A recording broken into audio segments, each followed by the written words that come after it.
the Infernal Brotherhood of the scruffy-looking Nerf herders. In this episode of How to Play West End Games' Star Wars The Roleplaying Game 30th Anniversary Edition, we are discussing close combat. We've already gone over the basic game mechanics and the combat round, but while close combat follows the basic combat procedures, there are a few differences that bear further discussion, not to mention dealing with weapons like lightsabers and grenades and thermal detonators. Let's begin with a quick recap. The combat round is broken down into segments, with everyone determining their actions, declaring their actions, taking their first action at the same time, and the highest successful opposed roll damages and interrupts the lower opposed roll.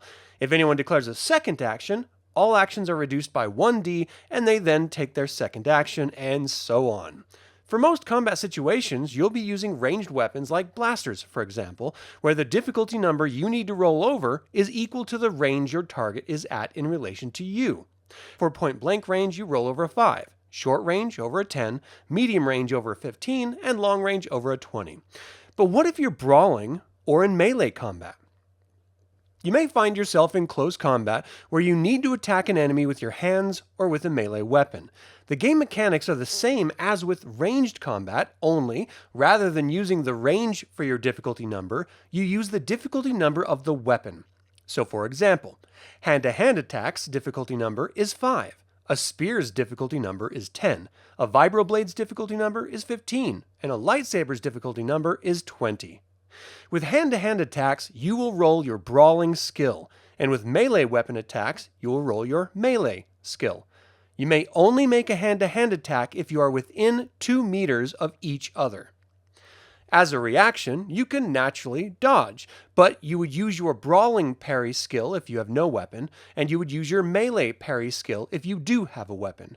However, brawling parry only works against brawling attacks, not melee attacks. But melee parry works against both brawling and melee attacks.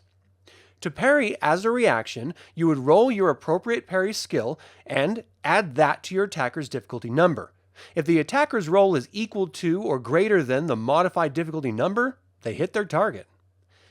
Damage is based on the method of attack as well.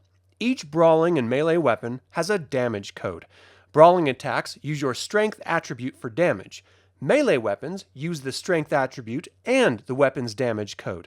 You roll both and add them together. The defender would then roll their strength, and you would compare the two totals to determine damage received, like in ranged combat.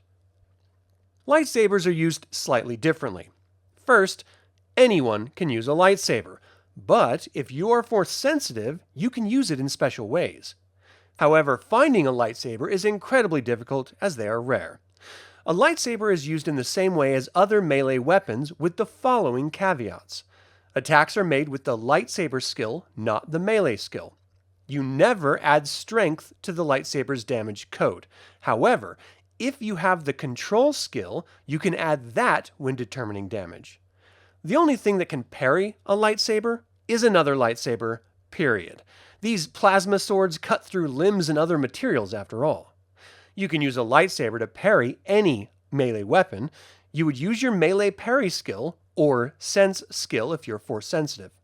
The downside is that if the attacker's roll is greater than the difficulty number, but less than the modified difficulty number due to the parry, the weapon is cut in half and destroyed. This is the same for brawling attacks, but you're wounded rather than lose the limb.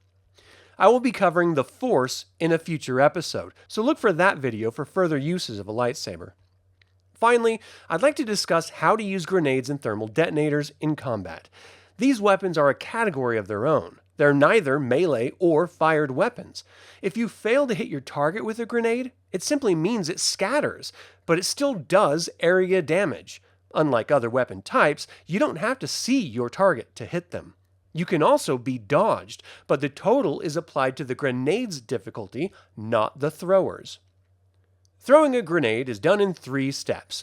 First, determine if the thrower succeeds in hitting the target or if it scatters. Second, determine if the grenade damages each character in its blast radius. And third, determine how much damage they receive. Throwing uses the same range difficulty mechanic as ranged firing. If you fail to roll equal to or higher than the difficulty number, the grenade scatters. You would then refer to the scatter diagram and see where it ends up in relation to the thrower and the target. Roll 3D. That total is the number of meters the grenade scatters. When you hit your target, there are two range sections.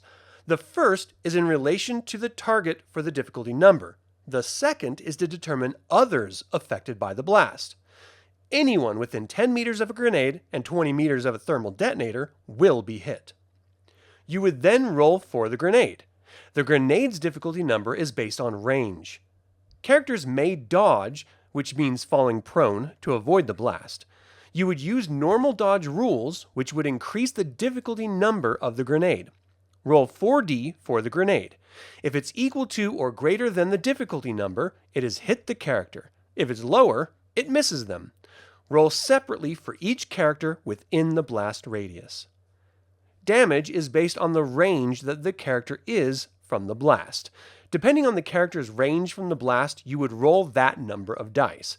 Have the character roll their strength attribute and compare the two totals to determine damage. While it is a bit more complicated, I believe it makes sense due to the mass destructive nature of a blast radius.